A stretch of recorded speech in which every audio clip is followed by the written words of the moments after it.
బాబీ అయితే అభికి ఉండ్రాళ్ళు తినిపిస్తూ ఉంటాడు. ఇక అభి అయితే ఉండ్రాళ్ళు తినేసాక ఇలా అంటూ ఉంటాడు, చాలా బాగున్నాయి, మంచి టేస్ట్ ఉన్నాయి అని చెప్పి అంటే బాబీ అయితే ఇలా అంటూ ఉంటాడు, అదేంటో అబ్బాయి, నాకు ఊహ తెలిసిన నుంచి మన ఇంట్లో వినాయక చవితి వేడుకలు జరిపాము, కానీ ఇంత ఇంత సంతోషంగా నేను ఎప్పుడూ జరుపుకోలేదు.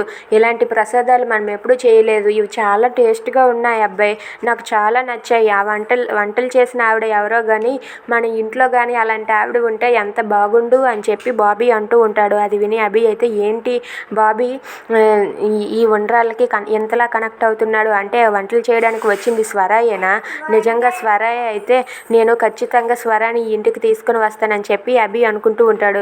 అవును అవును అబ్బాయి, ఆ వంటలు చేసిన ఆవిడ ఖచ్చితంగా మన ఇంట్లో ఉంటే మనం రోజు మనస్ఫూర్తిగా తినొచ్చు కదా అని చెప్పి అంటూ ఉంటాడు. ఇక బాబీ మాటలు విని అభి అయితే ఆ ఉండ్రాలు చేయడానికి వచ్చింది ఖచ్చితంగా స్వరాయ అయి ఉంటుంది.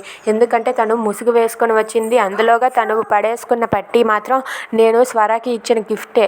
ఆ గిఫ్ట్ కారణంగానే నేను ఇప్పుడు తను స్వర అని నిరూపించగలను. ఎలాగైనా సరే ఇప్పుడు నేను స్వర దగ్గరికి వెళ్ళి స్వరతో మాట్లాడుతాను అని చెప్పి అభి అయితే స్వర దగ్గరికి వెళ్ళాలని నిర్ణయం తీసుకుంటాడు. ఇక స్వర అయితే తన ఇంటి దగ్గర ఉండి పోలీస్ డ్రెస్లో ఉన్న బొమ్మను చూసి, అభి సార్, మీరు నేను మళ్ళీ ఎప్పుడు కలుస్తామని చెప్పి అలా ఆలోచిస్తూ ఉంటుంది. ఇక అభి మాత్రం ఎట్టి పరిస్థితుల్లోనూ స్వర కానీ నాకు కనిపిస్తే స్వరాని ఇంటికి తీసుకుని వస్తాను, బాబీ నీ కన్న బిడ్డ అని స్వరాకి చూపిస్తానని చెప్పి అభి అనుకుంటూ ఉంటాడు. If you like this video please like, share and subscribe. Thanks for watching.